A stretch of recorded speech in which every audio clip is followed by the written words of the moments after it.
ఆ సమయంలో 1978లో America advanced technology bomber అంటే ఏటీబీ ప్రోగ్రామ్ పై పనిచేయడం ప్రారంభించింది. ఈ ప్రోగ్రాం యొక్క ఉద్దేశం సోవియట్ యూనియన్ భూభాగంలోకి వెళ్లి వారి రేడార్ల ముందు బాంబులు వేసి ఎవరికీ చిక్కకుండా అక్కడి నుండి వెళ్లిపోయేలాంటి బాంబర్ విమానాన్ని నిర్మించడం. వారి ఈ ప్లాన్ అంతా కూడా B-2 బాంబర్ ద్వారా నెరవేరింది. ఈ బాంబర్ జెట్ యొక్క ఫస్ట్ ఫ్లైట్ 1989లో జరిగింది. కానీ దాన్ని ప్రపంచానికి 1997లో పరిచయం చేశారు. B-2 బాంబర్ యొక్క అతిపెద్ద స్పెషాలిటీ ఏంటంటే అది రేడార్ నుంచి తప్పించుకునే సామర్థ్యం కలిగి ఉంటుంది. ఈ జెట్ యొక్క ప్రతి కార్నర్ ఎలా డిజైన్ చేయబడిందంటే రేడార్ సిగ్నల్స్ దాన్ని తాకినప్పుడు అవి మళ్లీ రేడార్ కు చేరుకోలేని విధంగా రూపొందించారు. ఎందుకంటే ఆ సిగ్నల్స్ డైరెక్షన్ చేంజ్ అయిపోతాయి. అందుకే దాని డిజైన్ లో కేవలం వింగ్స్ మాత్రమే ఉంటాయి. ఫ్యూజ్లాస్ కానీ టైల్ కానీ ఉండదు. సాధారణ విమానాల్లో కనిపించే ఈ వర్టికల్ టైల్ ఫిన్ రాడార్లకు సులభంగా గుర్తించబడుతుంది.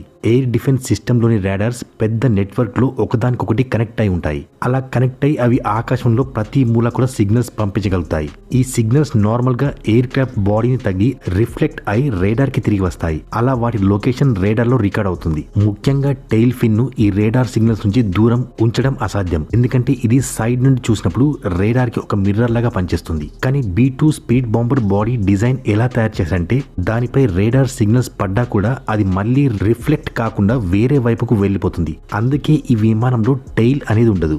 దీని జిగ్జాగ్ డిజైన్ రేడార్ సిగ్నల్స్ ని ఎగ్జాక్ట్లీ ఆపోజిట్ డైరెక్షన్ లో డిఫ్లెక్ట్ చేస్తాయి.